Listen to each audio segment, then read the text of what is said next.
pagos para estar ali, comendo, bebendo, dormindo, se prostituindo numa verdadeira orgia. E o Pedro Bial ainda no final diz que eles são heróis, né? Heróis são aqueles homens que levantam de manhã, 4 da manhã, pega 3 ônibus para ir trabalhar, e chega no fim do mês e não consegue pagar ainda suas contas. Esses são heróis. Esses são heróis. Profetismo é falar com a vida que nós não concordamos com esse tipo de coisa, que nós não concordamos com isso, que o ser humano não é coisa para ser consumido. O ser humano, os jovens principalmente, precisam estar com isso bem esclarecido dentro do coração, que as moças não são um objeto de uso para ser consumido, para ser usado, e os rapazes também não. É necessário respeitar, em primeiro lugar, o templo de Deus que somos nós. O templo de Deus. Quando nós começamos a olhar com um olhar diferente, nossa vida começa a dar um recado diferente. Porque não é o que fala, é quem fala que faz a diferença. Às vezes, muita gente, a gente ouve falar tantas coisas, mas depois fazendo outras, e desmentem com suas atitudes as suas palavras. São Jerônimo foi o santo que traduziu a Bíblia toda do grego para o latim. São Jerônimo dizia assim: cuidado, irmãos cristãos, para que vossas atitudes não desmintam as vossas palavras. Nossas atitudes não podem desmentir o que falamos. Nós não podemos pregar uma coisa e fazer outra coisa. O profeta é aquele que prega com a vida e de vez em quando diz algumas palavras. São Francisco de Assis dizia assim: irmãos, ele falava para todos os seus filhos franciscanos: irmãos, ide pelo mundo e pregai o Evangelho. Vão de 2 a 2 e preguem o Evangelho. E se for necessário, digam algumas palavras. Sabedoria de São Francisco de Assis.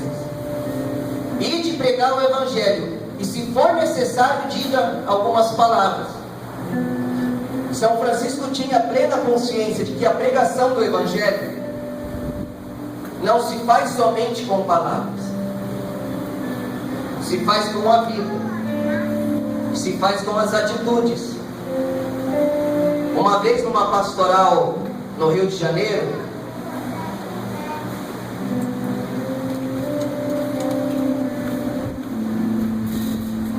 uma vez fomos para o Rio de Janeiro, ali na central do Brasil, um lugar bastante pobreza, bastante miséria. E bem na entrada de um morro, naquela época não eram pacificados os morros daquela região. Falaram pra gente que tinha lá um irmão de rua que tinha sido atropelado por um ônibus, tinha esmagado o seu pé, e ele estava há muitos meses ali apodrecendo e ninguém chegava perto dele porque o cheiro de carniça era muito forte. Se eu queria ir lá, eu e os irmãos de comunidade que estávamos lá. Pronto, vamos lá. Quando a gente estava indo, uma senhora descendo, vindo em direção, disse assim: vocês não entrem aí que vocês vão levar bala. E a gente continuou andando, então que vem as balas. A gente chegou nesse irmão e tinha um traficante armado que ficava cuidando da entrada do morro. Começamos a fazer o curativo dele, tiramos aqueles panos que estavam ali. E aí começou a juntar gente olhando e a gente fazendo o curativo. E esse traficante ficou o tempo todo atrás olhando o que nós estávamos fazendo. Quando terminamos o curativo, sem dizer nenhuma palavra, ele olhou para mim, me chamou com os olhos cheios de lágrimas e disse assim para mim: essas armas aqui vou entregar para minha mãe e nunca mais vou usar elas. Sem nenhuma palavra. Porque a linguagem da atitude fala mais alto do que as palavras. Vocês perceberam como hoje a televisão está tão cheia de programas cristãos, mas todos vazios. Vocês já repararam nisso? Se você olha com um olhar de profeta, um olhar você vê que aquilo não está condizendo com o que o Senhor Jesus ensinou. Só se prega prosperidade. Você está sofrendo, então vem para cá e você vai... Os testemunhos, às vezes eu paro e fico vendo os testemunhos. O testemunho lá na frente não é alguém contando a sua conversão, como eu era egoísta e agora eu comecei a partilhar. Não é ninguém dizendo isso. É sempre assim: olha, quando eu entrei aqui na igreja, eu estava desempregado e trabalhava não sei o que, agora eu já arrumei, agora sou diretor de uma empresa, tenho 2 carros, tenho 3 casas, tenho casa na praia. Os testemunhos são esses. Os testemunhos são esses. São Pedro, quando abraçou a fé com Jesus, ele tinha um barco que ele pescava, era a única coisa que ele tinha. Depois que ele começou a andar com Jesus, até o barco ele perdeu. Você não ouve mais falar do barco de São Pedro, porque ele seguiu Jesus pobre, sem colocar esperança nesse mundo. São Paulo apóstolo diz assim: se for para esse mundo que nós abraçamos a fé, somos de todos os homens os mais dignos de lástima. Se for para conquistar coisas aqui neste mundo que nós queremos seguir Jesus, somos de todos os homens os mais dignos de lástima. Porque todos os seguidores de Jesus de verdade, ou foram mártires, ou morreram pobres, ou deram sua vida até gastar a vida totalmente pelos pobres. A história de todos os homens e mulheres santas da igreja é uma história de renúncia. A gente busca as coisas do alto, ser de Deus. Ser de Deus. Nós não podemos, como diz São Luís de Montfort, nós não podemos querer ser filhos mimados de um Deus crucificado. Então, se vê hoje muita gente dizendo que é cristão, atleta de Cristo, não sei o que de Cristo, tudo de Cristo, mas com o coração egoísta, mesquinho, mimado. Senhor, eu quero isso, não dá, já não vai mais para a igreja. Como se Deus fosse um pai que tivesse que ficar mimando os filhos, dando para eles todas as coisas, e perdoando todas as faltas, sem sentimento, como se fosse uma máquina de perdoar. Deus não é algo, Deus é alguém. O perdão, Deus dá o perdão, porque Ele nos ama, mas não deixa de doer no coração de Deus a ofensa. A ofensa dói, porque ele é 100% Deus, 100% homem, Jesus Cristo. Dói a ofensa que fazemos a Ele. Ele perdoa sempre, vai perdoar sempre, mas não sem dor. Não sem dor. Por isso é muito sério ser cristão. Eu penso, e isso eu ensino para os filhos da missão Voz dos Pobres, que só temos 2 opções nessa vida: ou vivemos do jeito que a gente quer, comodamente, buscando conforto e sossego, ou somos cristãos. Ou buscamos sossego e conforto, ou somos cristãos. Não dá para ser as 2 coisas. Como que você vai ficar tranquilo, com um monte de conforto, sabendo que tem criança morrendo de fome a 1 quilômetro da sua casa, por exemplo? Pessoas apodrecendo na rua, cheias de feridas.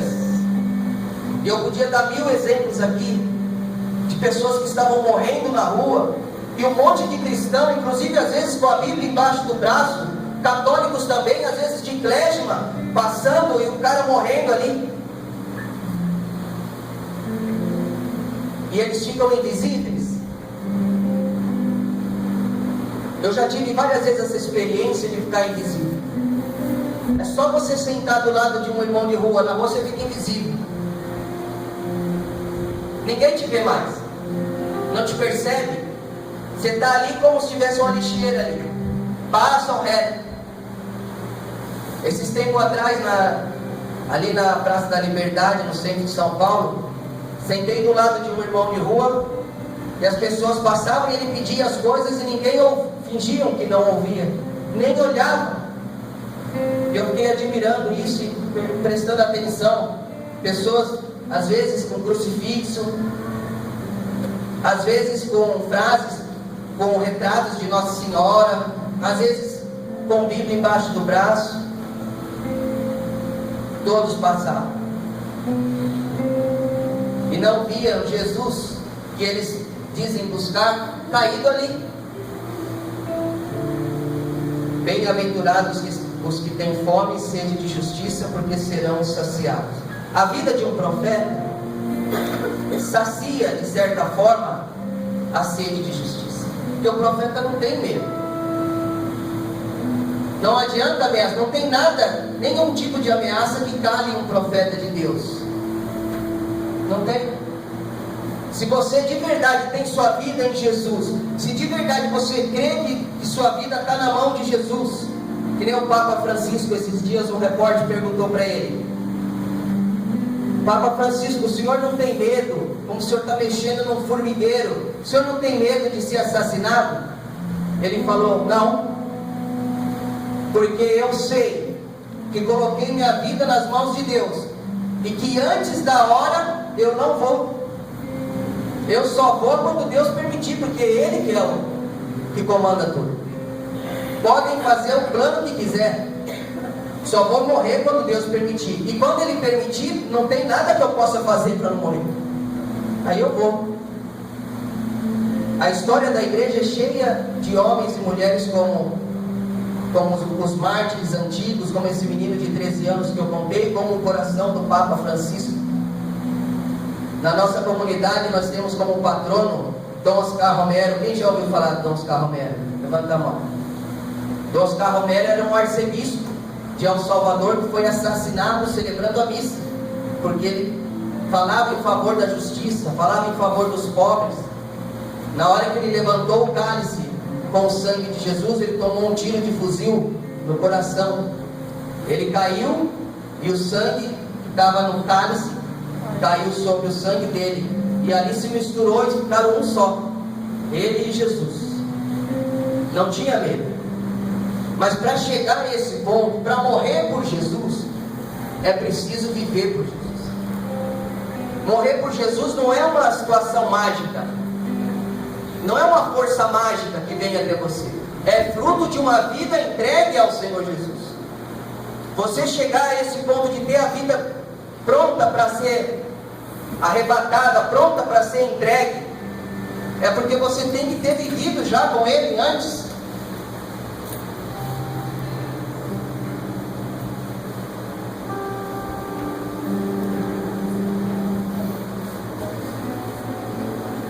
Uma vez eu estava adorando a Deus e ouvi de Deus essa frase que eu vou partilhar com vocês, que tem muito a ver com o tema desse encontro, e é uma frase que pode nos ajudar o resto da vida, sempre que a gente meditar nela. O Senhor Jesus me disse assim: antes da batalha, muitos guerreiros parecem ser valentes e mostram muitas qualidades, mas na hora, no campo de batalha, não há lugar para aqueles que parecem guerreiros, e sim para os verdadeiros guerreiros. Da mesma forma, antes de passar pelas provações, muitos cristãos aparentam grande santidade, mas na hora da provação é que o cristão pode mostrar o quanto de verdade progrediu na fé. Então, enquanto está tudo muito bonito, enquanto só levantar a mão e cantar e participar de encontros, enquanto está só assim, muitos parecem muito santos, mas na hora que chega a aprovação, a hora que chega a dificuldade, a hora que Deus permite estar você, a dor e Ele, porque esses momentos vão acontecer na nossa vida, sempre, para nós crescermos. Quando acontece isso é que vê de verdade quem é cristão. Eu tenho uma tia, o nome dela é Joana. Ela que me trouxe para a igreja católica em 92, 93, porque eu era protestante, eu era evangélico, né? Eu tinha uma ideologia completamente longe da fé católica. E a Joana sempre para mim foi uma tia que eu sempre admirei muito. E hoje, nos dias de hoje, no mês de dezembro passado, estavam os 2 filhos dela presos, um é traficante, a outra filha com as crianças estava presa também por tráfico. Os outros menores estão usando droga, o esposo largou dela e foi embora. Ela trabalha sozinha e sustenta 8 pessoas dentro de casa. Ela levanta 5 da manhã para ir trabalhar, volta de noite, chega em casa, atende oração de um monte de gente que está esperando a oração. Eu nunca vi, pessoalmente, uma pessoa de fé como a Joana. Nunca vi. Os que olham de fora, olha lá, a pessoa ela reza e todas essas coisas acontecendo com ela, como os judeus falaram para Jesus, olha lá, falou que é Deus e está na cruz, todo machucado no meio de 2 bandidos. Que Deus é esse? Muitos podem dizer isso também.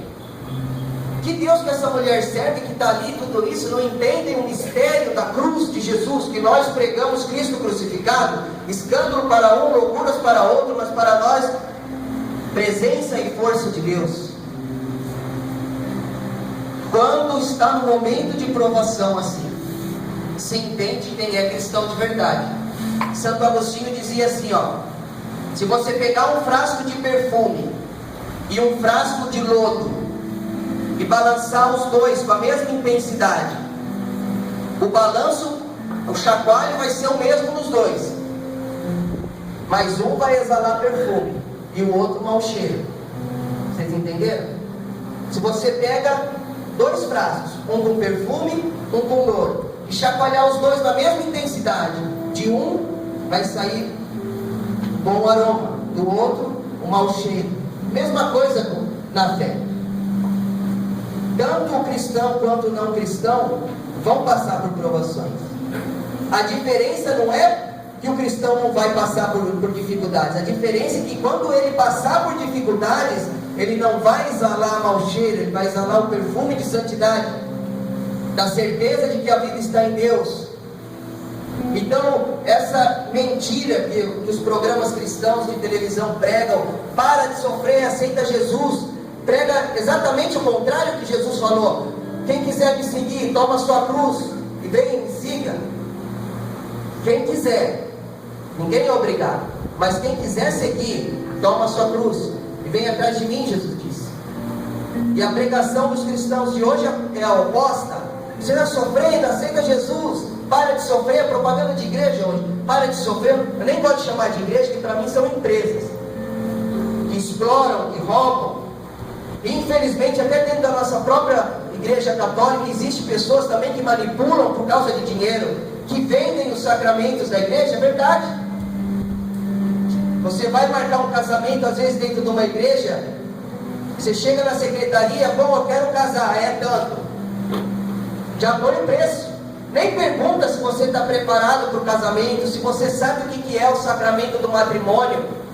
Fala, você tem que fazer o cursinho de noivo, você vai no curso de noivo, a grande maioria dos cursos de noivo não falam nada sobre a vida que o casal vai enfrentar, se limitam a fazer piadinhas, a contar coisas maliciosas. Teve um curso de noivo numa igreja aqui na Zona Norte, que eu não lembro o nome, senão falava, que falou para os casais usarem meios anticoncepcionais, que são contra a doutrina moral da igreja, isso dentro da igreja, porque hoje, principalmente o sacramento do matrimônio em algumas paróquias, virou uma mina de dinheiro. Vai marcar um casamento na Nossa Senhora do Brasil para você ver, se você consegue casar lá. Só rico casa lá. Na Consolação, só rico casa lá. E isso é contra o ensinamento da igreja, isso é contra o código de direito canônico da igreja, mas mancha a igreja, porque as pessoas simples não entendem que aquilo lá é uma atitude daquela paróquia, uma atitude daquelas pessoas. Já falou, a igreja católica é assim. Então nossas atitudes não podem desmentir nossas palavras. A igreja escreve no documento de inverno, está escrito assim: a igreja não pode desiludir os pobres. Então é isso que a igreja ensina. E você vai numa paróquia tentar marcar um batizado, um casamento do seu filho, se for pobre você não consegue. Então é uma contradição entre o que se ensina e o que se faz. E depois não pode reclamar que os casamentos não duram nada, porque os casamentos se tornaram, infelizmente, às vezes, vendidos como se vende qualquer produto. E se eu comprei um produto e não gosto mais, eu me desfaço dele, porque é só um produto. Às vezes fica vendendo as coisas e as pessoas encaram tudo isso como uma coisa que eu comprei. Eu paguei meu casamento, casei, eu não quero mais, eu paguei, é meu, eu não quero mais. Não tem noção do sagrado. E depois não adianta fazer campanha para voltar ao casamento, porque não ensinou o que é o casamento. Isso pode ser mudado a partir de nós. Isso pode ser mudado a partir de nós. Ser profeta é isso, é falar a verdade. Santo Agostinho dizia: a suprema autoridade é a verdade. Não existe nada que possa ter mais autoridade do que a verdade. A suprema autoridade é a verdade. Ser profeta é dar em favor daqueles que Jesus está. O Papa Francisco, eu achei muito lindo o que ele fez esses dias. Falaram para ele, foi fazer uma visita e vieram os chefes de Estado na missa, e ele não deu a comunhão para os chefes de Estado. Ele pediu para que outro desse. Depois que acabou a missa, perguntaram para ele: por que você não deu a comunhão para eles? Presidente, vice-presidente, senador. Ele olhou e falou assim: se eu não posso dar a comunhão com um pai de família, que acorda 4 da manhã, trabalha em 2 empregos para sustentar sua família, e por uma infelicidade, por não ter tido uma boa formação, se casou e depois se separou e casou de novo, porque ninguém ensinou para ele o valor do sacramento. Se esse casal de segunda união eu não posso dar a comunhão para eles, para esses políticos eu não dou. O que ele quis dizer com isso? O Papa não faz distinção de pessoa. Se não pode ali, é lógico que o Papa vai mudar essa regra pastoral, porque esse negócio é uma regra pastoral da igreja. Tudo que é forma pastoral, o Papa pode modificar. Não pode modificar a norma dogmática. Norma pastoral pode. E eu tenho certeza, por esse documento que ele escreveu, Evangelho Gaudium, que ele vai mudar o jeito de tratar os casais de segunda união, principalmente os pobres, para cuidar, para se aproximar mais. Mas para dar a Jesus, ele diz assim, o Papa: o Santíssimo Sacramento não é prêmio para os justos, nem recompensa para os santos, é remédio para os pecadores. É remédio para os pecadores. Então, se alguém está doente, você não vai dar o remédio, vai dar para os sãos. E Jesus disse: eu não vim buscar os justos, vim para os pecadores. Essa norma pastoral, com certeza absoluta, o Papa Francisco vai mudar. E mais, a vida pastoral da igreja, de forma inteira, vai ser mudada, porque ele é uma resposta do Espírito Santo para esses tempos que nós vivemos hoje. Portanto, quanto tempo eu tenho aí, Teresa? Está terminando?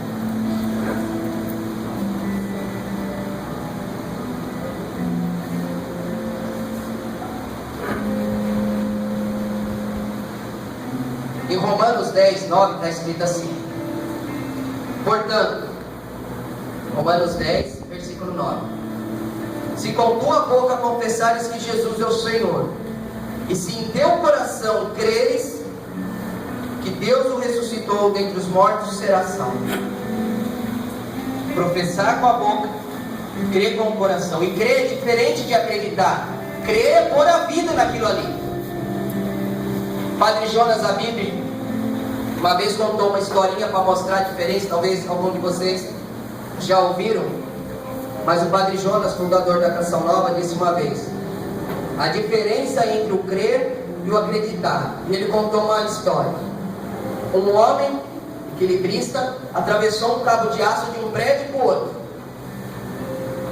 pegou um carrinho de mão, esses de pedreiro, de obra, e falou assim: quem acredita que eu vou atravessar por esse cabo de aço desse prédio até o outro? Aí todo mundo: eu acredito, eu acredito. E o homem falou: quem acredita de verdade que eu posso passar daqui para lá com esse carrinho? Eu acredito, falaram. Ele falou: então sobe no carrinho. Ninguém subiu. Mas se crê de verdade, para que ter medo? Sobe no carrinho. É isso que Deus faz conosco. Crê de verdade? Crê. Então vem, sobe no carrinho. É diferente de acreditar. Acreditar, eu acredito, mas eu não tenho compromisso com aquilo. Se não der certo, que se lasque. Cai lá de cima. Crer é entrar nessa historinha. Crer é entrar dentro do carrinho que Jesus vai levar e ter certeza que Ele te leva por esse cabo da vida de um lado do outro. Ele pode. Ele é Deus. Isso que é acreditar. Já estou terminando, mas eu quero passar uma frase de alguns santos que vão sempre ajudar em nossa vida. Está sendo gravado, Márcio? Está sendo? Depois, quem quiser pegar para ver as frases, tá? O Márcio está gravando, vai estar no site da missão, né? Santo Alberto Hurtado, grande santo da igreja, ele disse assim, ó: em nossas obras, o nosso povo sabe que nós compreendemos a sua dor. Em nossas obras. Olha que interessante isso. Não são em nossas palavras. Não são em nossas palavras. Há 2 anos atrás, mais ou menos, teve um evento grande, católico, na Praça da Sé. Tinha um palco enorme, um monte de gente falando, até de outras denominações religiosas, outras religiões, falando lá. O evento era católico, mas era ecumênico, aberto, todo mundo falando do amor, falando do perdão, falando do acolhimento. E eu estava fazendo pastoral ali, parei para ver. Tinha pelo menos 40 moradores de rua, sentados nos cantos, uns mijados, cagados, sujos, desculpa falar assim, mas é assim mesmo que estava, machucado, cheio de muquirana. Você acha que eles estavam acreditando nisso? Não estava. Não estava. Porque ele devia questionar dentro da cabeça dele. Falou: mas ninguém veio aqui nem me dar um café. Como que eu vou acreditar nisso? Como que eu vou acreditar que Jesus está com esse povo que está falando? Porque Jesus me ama e os pobres têm essa certeza de que Jesus o ama.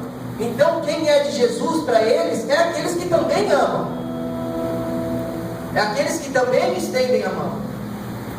Mas mais uma vez, o sistema que nós vivemos nos fecha isso, nos fecha, nos aprisiona no medo de sair de si, no medo de se expor. Ah, todo mundo olhando aqui, eu abaixar, todo mundo vai ficar pensando o que de mim? Aí outros falam: não, eu já fiz minha parte, eu pus ali, não adianta fazer a parte. Tem que ver o contexto todo. Tem que ver o contexto todo.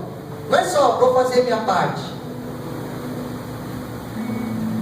O Padre Rocha, da Pastoral dos Nômades, uma vez contou uma historinha também, que vai servir para a gente entender isso. Ele disse que tinha 3 homens que trabalhavam na prefeitura. Um vinha com a escavadeira, cavava um buraco. O outro vinha, colocava a semente. E o terceiro vinha e tampava com terra para nascer a semente. E assim eles faziam vários dias. Cada um fazia a sua parte. Um cavava, um punha a semente e o outro enterrava. Teve um dia que o homem que punha a semente faltou. Ele não foi, só foram os outros 2. Aí eles falaram: o que nós vamos fazer? O fulano que planta, que põe a semente, faltou. Ah, mas vamos fazer a nossa parte. Falaram: tá bom. Aí um cavava, o outro enterrava. Um cavava, o outro enterrava. Cada um fazia a sua parte, mas não dava fruto nenhum, porque não estava vendo o contexto da coisa. Existem pessoas que vão precisar muito além do que fazer a nossa parte. Existem pessoas que dependem de verdade da nossa entrega. Pessoas que vão te ligar às vezes 2 da manhã querendo se suicidar, e você precisa dar uma palavra para ela.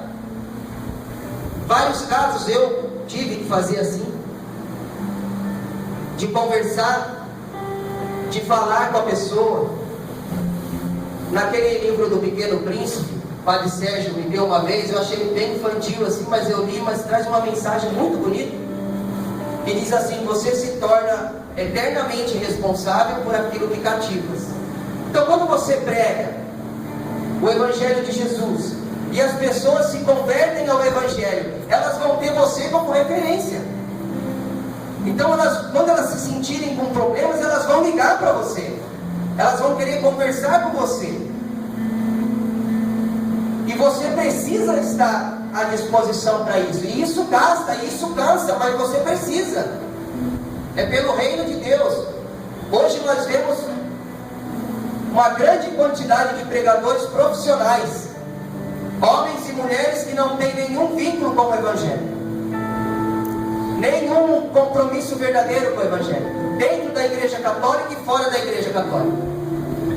Bandas católicas que tocam, que é uma beleza, que cantam, que falam, mas palavra jogada ao vento, não vivem aquilo. Como diz o fundador dos Filhos de São João Batista, uma comunidade, chama Moisés, ele disse assim: homens e mulheres que cobram fortunas para tocar nos eventos católicos, fazem um grande teatro de invocação do Espírito Santo, saem dali e vão para uma churrascaria, enquanto as pessoas que estavam ouvindo vão comer pão com salsicha.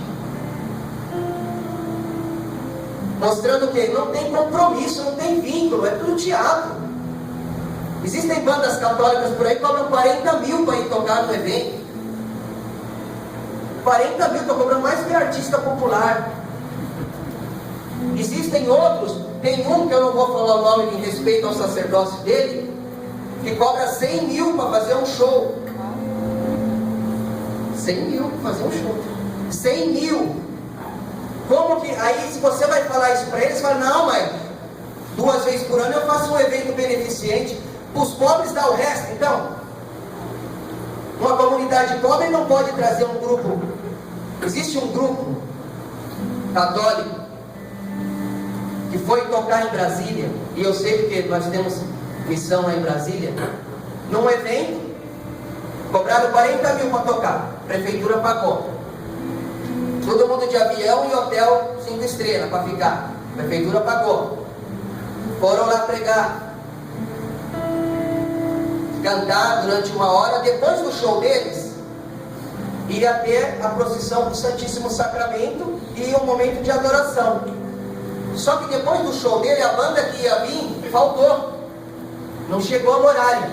Aí o coordenador do evento, que é conhecido meu, fundador de uma comunidade Átrios lá em Brasília, chegou para eles e falou: olha, a banda que ia tocar na adoração a Jesus não veio, e o padre já vai entrar com o Santíssimo. Vocês podem ficar durante esses 40 minutos, 1 hora de adoração, animando o povo?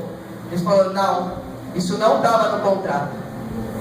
E o nome da banda é Adoração e Vida.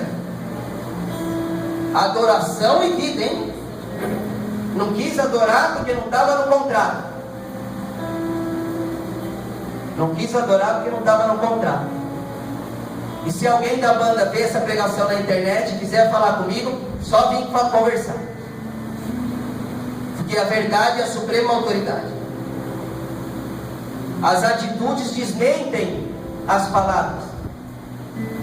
Teve um rapaz de uma banda, que eu não lembro o nome agora, de BH, que veio falar para mim que eles iam fazer os shows católicos em grandes eventos, Halel, Hachirim, grandes eventos. Iam lá, cobravam uma fortuna, tocavam e cantavam, e esse rapaz estava chorando um dia conversando comigo, que dizia que a vida dele estava vazia.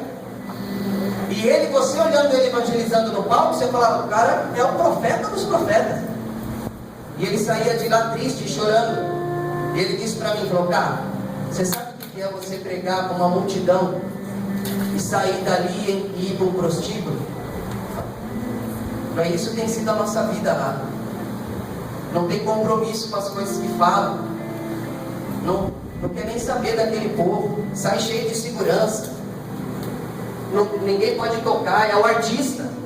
É o artista. Isso precisa acabar. E isso vai acabar quando nós formos profetas assim. Nos eventos que a gente organizar, nos eventos que a gente chamar, não dá brecha para esse tipo de coisa. Ah, para a gente ir é tantos mil. Vai, então fica aí. Eu estou procurando alguém para evangelizar. Não estou procurando um artista. Com todo respeito à profissão dos artistas, mas os músicos católicos não são artistas, são evangelizadores. Santo Agostinho dizia também assim, olha, não vivam do evangelho, não usem o evangelho para viver, para sobreviver, mas tenham a sua vida gasta pelo evangelho. Gaste sua vida pelo evangelho. Dê a sua vida pelo evangelho. São Pedro, São Paulo andavam quilômetros e mais quilômetros a pé para evangelizar. Os caras vão de avião com tudo pago, hotel 5 estrelas, não tem nenhum contato com as ovelhas, porque na verdade são lobos em pele de ovelha. Lobos em pele de ovelha. E quiserem processar, pode processar. São lobos. Eu vejo também, eu não lembro o nome do rapaz, canta bonito, maravilhoso. Mas também lá em Brasília foi para tocar num show, 40 mil reais. 40 mil reais. Quantos salários mínimos precisa para juntar 40 mil reais? Quem é bom de matemática aí?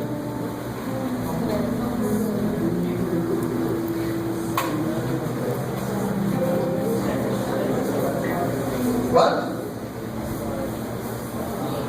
70. 70 mais ou menos. 70 dividido por 70 vezes 700. por 12, é um monte.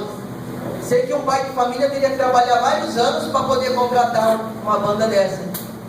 Aí você vê nos eventos pequenos, nas paróquias de periferia, você não vê lá cantando o padre Fábio de Mello, o padre Juarez. Você não vê. A não ser que tenham dinheiro para isso. Infelizmente é triste, mas é a verdade. Você não vê as bandas famosas católicas. Eu vi ontem uma banda na Canção Nova tocando, muito bonito, muito belo show, mas um show. Aqueles que fazem as pessoas chorar, arrepiam o braço, mas não, aquilo é para ali mesmo, não tem fruto. No outro dia, se a pessoa quiser ligar para ele para tentar conversar, para partilhar, não tem, não vai achar o cara já está em outro show. Ou vai estar como esse de BH que falou, né? Saía do show e ia para o prostíbulo. Fala uma coisa, faz outra. Não deixe que as suas atitudes desmintam suas palavras. Até no nosso linguajar,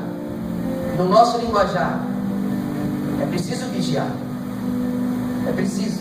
Imagina só, vocês vão pregar um encontro, dá um monte de jovens lá. Você prega a castidade, prega a pureza, prega a santidade. E depois você está ali no corredor conversando com outro, falando palavrão, falando coisa maliciosa, vai escandalizar aquele cara, vai falar, nossa, o cara falou tanta coisa bonita, agora está falando isso.